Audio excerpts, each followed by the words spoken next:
अस्सलामुअलैकुम एवरीवन, क्या हाल है आप सबके। Welcome back to my channel. ये जो टाइम है ना, ये सुबह सहरी का वक्त था। आज बच्चों ने कहा उन्होंने रोज़ा रखना है। हसन और शहान को शौक़ हुआ था कि उन्होंने आज रोज़ा रखना है। फिर मैंने कहा चलें रख लें।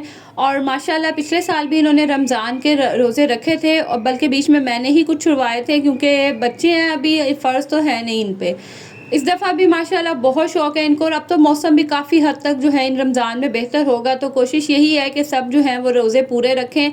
अल्हम्दुलिल्लाह घर में मेरे सब रोज़े रखते हैं। मेरे भाई भी, मेरे अब्बू भी रखते थे, मेरे हस्बैंड माशाल्लाह रोज़े रखते हैं।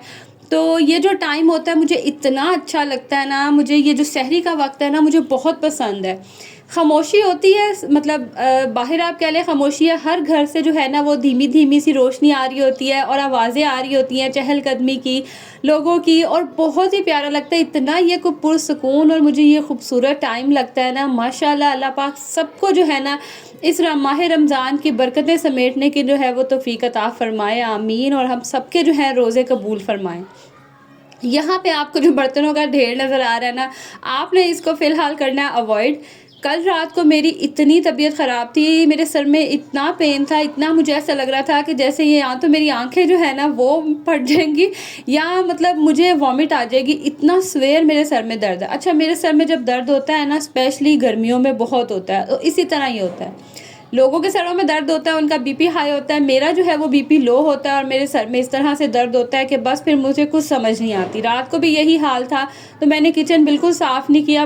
किचन मैंने साफ़ कर लिया था, बर्तन वगैरह मैंने नहीं धोए थे, मुझे था कि अब मैं सुबह ही धो लूँगी। बच्चे माशाल्लाह इबादत वगैरह करते रहे, तो था उनका मूड रोज़ा रखने का। मैंने कहा चलो रख लो, मौसम तो काफ़ी हद तक जो है वो बेहतर ही है, तो रखा भी जाता है। इस मौसम में ना प्यास नहीं लगती है, मुझे लगता है जब प्यास लगती है ना तभी ज़्यादा रोज़ा लगता है, अदरवाइज़ जितनी भूख वगैरह बर्दाश्त हो ही जाती है। यहाँ पे बस बच्चों ने कहा था कि मम्मा हमें पराठे बना देना, साथ में अंडा खा लेंगे और चाय ले लेंगे। अच्छा, हमारे घर में यही खाया जाता है। मैं दही खा लेती हूँ, बच्चे भी अक्सर मूड हो तो दही खा लेते हैं। हस्बैंड मेरे जो हैं वो सालन खाते हैं, क्योंकि दही उन्हें सूट नहीं करता, उनका बहुत जल्दी जो है ना वो गला वगैरह ख़राब हो जाता है। और अंडा भी मर्ज़ी हो तो खा लेंगे, अदरवाइज़ प्रेफर यही होता है कि सालन। तो वो फिर सालन खाते हैं। बाकी मुझे तो शुरू से ही शौक़ है दही, और दही मैं बहुत शौक़ से खाती हूँ, और मुझे पसंद भी बहुत ज़्यादा है, स्पेशली पराठे के साथ जो है ना। तो बस यहाँ पे आज बच्चों के लिए मैंने फिर पराठा बना लिया, साथ में जो है वो अंडा वगैरह बना लिया और चाय बना ली थी। आज पहला था, पहले दिन था, समझ ही नहीं आ रही थी कि कितने बजे उठूँ और कितने बजे जो है ना मैं, मतलब कितनी टाइमिंग में तैयारी हो जाएगी।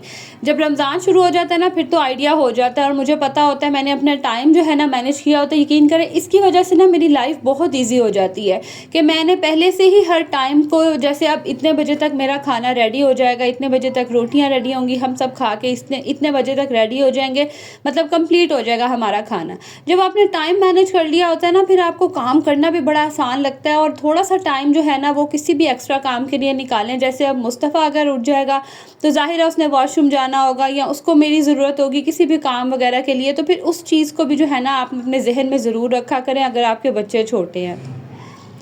खैर, साथ ही साथ जो है मैं आपके साथ कुछ टिप्स भी शेयर करूँगी कि किस तरह से जो है हम रमज़ान में अपने टाइम को सेव करके जो है ज़्यादा से ज़्यादा वक्त इबादत में गुजारें।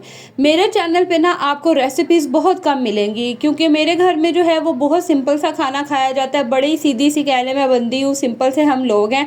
अगर कोई स्पेशल भी होगा तो देसी ही पकता है, और वो भी इतना कोई हाई फाई कह लें नहीं होता। तो मेरे हस्बैंड जो है ना बहुत सिंपल सा खाना खाते हैं, और हमारे घर में भी सिंपल ही बनता है। सहरी और अफ्तारी भी जो है हम देसी लोगों की, हम मिडिल क्लास फैमिली की बहुत सिंपल सी होती है। तो एज़ सच इतनी कोई डिशेस तो मैं शेयर नहीं करूँगी। हाँ, अगर कोई नई चीज़ ट्राई करूँगी आपके साथ शेयर करती जाऊँगी। साथ ही साथ मैं कुछ बहुत ज़्यादा एक्स्ट्रा जो है ना वो स्टोर भी नहीं करती हूँ, लेकिन जो भी करूँगी आपके साथ शेयर करूँगी। यहाँ पे मैंने बच्चों को बस सहरी बना के दी थी। जितनी देर में वो सहरी कर रहे थे मैंने फटाफट से बर्तन वगैरह धोए, ताकि जो ये वाला बर्तनों का खलारा था ना ये सारा समेटा जाए। बाकी फिर माशाल्लाह सुबह उठेंगे तो नाश्ता वगैरह होगा, फिर दोबारा से जो है वो रूटीन स्टार्ट हो जाएगी। बस फिर नमाज़ पढ़ी और उसके बाद फिर सो गए, क्योंकि मिनाहिल ने आज भी स्कूल नहीं जाना था। सारी रात इबादत करते रहे, तो ऐसे कह लें कि मेरी आँख ही नहीं खुली ना सुबह के उसको मैं स्कूल भेजूँ। और मंडे से पेपर थे, तो मुझे था कि आज छुट्टी करवा के ना मैं फिर इसको तैयारी करवाती हूँ। यहाँ पे अब बस सुबह का नाश्ता वगैरह किया, हस्बैंड ऑफिस चले गए हैं और अब मैं आ गई हूँ अपनी डेली रूटीन लाइफ पे। अपनी रोज़ की जो ज़िम्मेदारियाँ हैं, रोज़ के काम हैं, वो सब मैं पूरे करूँगी। और हर घर में ऑलमोस्ट यही होता है कि जब बच्चे स्कूल चले जाएँ, हस्बैंड ऑफिस चले जाएँ, बस फिर हमारा क्या होता है, क्लीनिंग स्टार्ट हो जाती है। मेरी क्लीनिंग हमेशा शुरू होती है सबसे पहले ये जो ढेर ब्लैंकेट्स होते हैं ना, इनको उठाना मुझे इतना ये बुरा लगता है। गर्मियों में बड़ा सुकून होता है, हल्के-हल्के सी जो है वो चादरें होती हैं, समटाइम्स तो वो भी नहीं होती हैं और ईज़िली जो है ना वो बेड क्लीन हो जाते हैं। लेकिन सर्दियों में इनको जो ढेर रज़ाइयों के और ब्लैंकेट्स के उठाने होते हैं ना, ये बड़ा मुश्किल काम लगता है। उठा तो लो, फिर मेरे पास ना इतनी कोई स्पेशल जगह ही नहीं है जहाँ मैं उठा के रखूँ, तो वो मुझे ज़्यादा इरिटेट करते हैं। खैर, मैं जब भी क्लीनिंग स्टार्ट करती हूँ ना, मेरी कोशिश यही होती है मैं सबसे पहले ना बेड क्लीन कर लूँ। बेड क्लीन हो जाता है ना आपके बेडरूम में, तो ऐसा लगता है जैसे आधे से ज़्यादा जो है ना आपकी सफाई हो गई है। आप यकीन करें, कभी ट्राई करके देखिएगा कि आप बेड ना बनाएं लेकिन बाकी सारा रूम क्लीन कर लें, आपको फिर भी ऐसा लगेगा जैसे रूम क्लीन ही नहीं है। लेकिन आप सिर्फ बेड बना लेंगे ना, तो बाकी सारा रूम आपको ऑटोमेटिकली जो है ना वो क्लीन लगने लग जाएगा। तो यहाँ पे भी बस मैंने रूम काफ़ी हद तक क्लीन कर लिया था और ये जो मेस नज़र आ रहा है ना, ये मेरे ये जो छोटा सा न्याणा है ना, इसके काम है। ये तो यकीन करें ना, रौनक है मेरे घर की, हर वक़्त की इसकी शरारतें हैं और ये सब चलता रहता है। तो बुरा तो नहीं लगता, लेकिन ये है कि बस घर जो है ना वो हर वक़्त मेसी रहता है। तो ये भी इस पे भी आपको शुक्र अदा करना चाहिए। अल्लाह पाक की नेमत है, रहमत है। इन्हें अल्लाह पाक अपने हिफ्ज़ ओ अमान में रखे, सबके बच्चों को जो है हमेशा अपने हिफ्ज़ ओ अमान में रखे। आमीन सुम्मा आमीन। यहाँ पे ना मैंने बनाने थे कोफ्ते।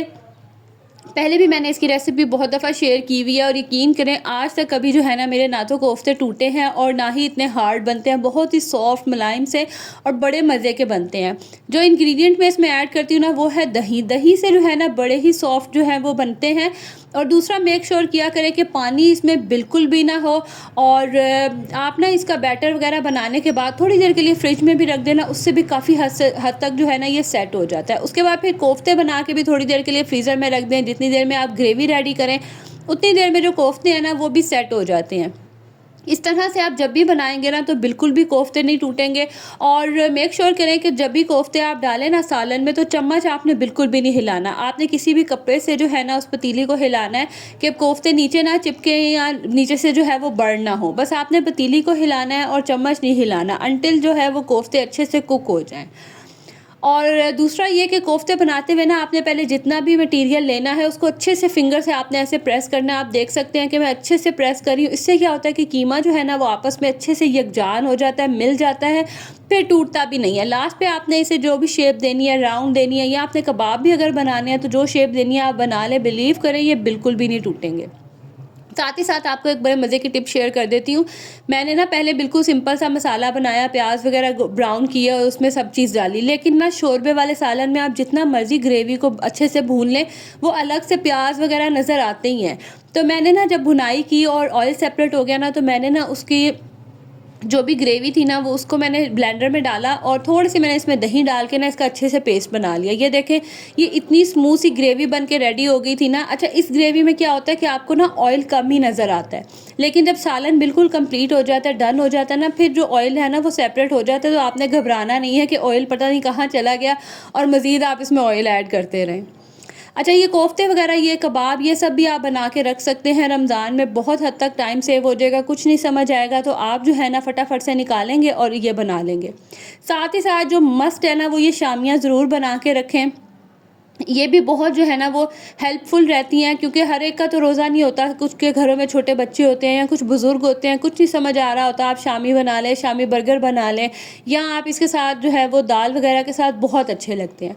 साथ ही साथ आजकल मटर जो हैं वो भी बस ऑफ सीज़न ही है, जाने वाले हैं। तो कोशिश करें ये मटर वगैरह सब्ज़ी इस तरह की निकाल के कट करके फ्रीज़ कर लें कि जब कुछ समझ नहीं आ रहा, सब्ज़ी निकाली फ्रीज़र से और वो पका ली। तो इस तरह की चीज़ें फ्रीज़र में पड़ी होना, यकीन करें इतनी आसानी हो जाती है ना आपको। और कभी कुछ ना समझ आ रहा हो तो फ्रीज़र खोला, चीज़ें निकाली और बना ली। साथ ही साथ हमारे पाकिस्तान में जो सबसे बड़ा इशू है ना, जैसे ही रोज़े शुरू होने वाले होते हैं, यकीन करें ये जो चीज़ें हैं ना, ये तो ऐसे आसमान छूना शुरू कर देती हैं ना, समझ ही नहीं आती हैं। आजकल टमाटर काफ़ी सस्ते हुए हैं, तो मैंने तो यही किया है कि मैं ना टमाटर मंगवा के रख लेती हूँ और उनको फ्रीज़ कर लेती हूँ, क्योंकि फ्रिज में जो है टमाटर पड़े हुए ना बहुत जल्दी गलना शुरू हो जाते हैं। फ्रीज़ हुए हो ना तो यकीन करें इतना अरसा चल जाते हैं और बड़ा इजी होता है। आप इसे निकालें, थोड़ी देर के लिए पानी के नीचे रखेंगे ना, इसके फ़ौरन से ये पील उतर जाता है और आप इसे ब्लेंड कर लें या कुछ भी कर लें, ये बड़े ईज़िली जो है ना वो कुक हो जाते हैं।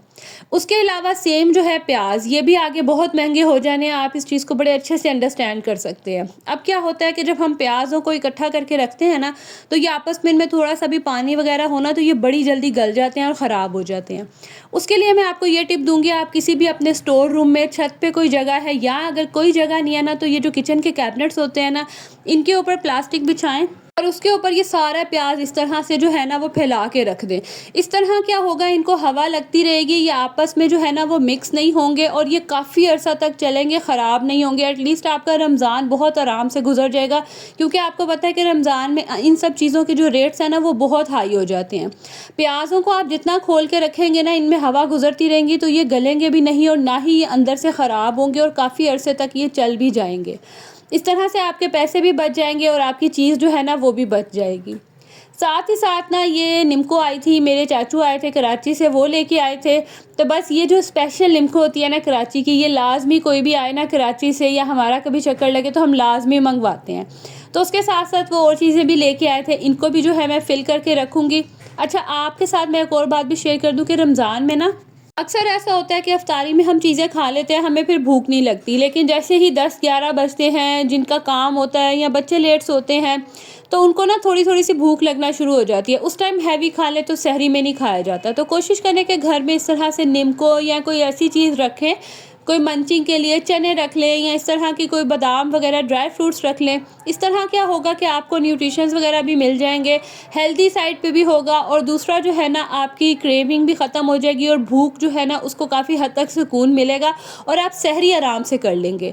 तो इस तरह की चीज़ें किचन में रखें। एक तो ये है कि जब बच्चों को भी बेटाइमी भूख लग जाती है ना, तो उनको भी आप निकाल के दे दें और आप भी सुकून में रहें। बच्चे भी जो है ना, उनकी भी जो है ना वो क्रेविंग और उनका जो उधम है ना वो भी काफ़ी हद तक कम हो जाता है। ये जिस तरह से ये तिल की बनी हुई छोटी-छोटी सी थी टिकिया सी, या इस तरह के जो आजकल पीनट्स वगैरह काफ़ी आते हैं, वो आप पीनट्स के जो गुड़ में बनी होती हैं वो रख लें।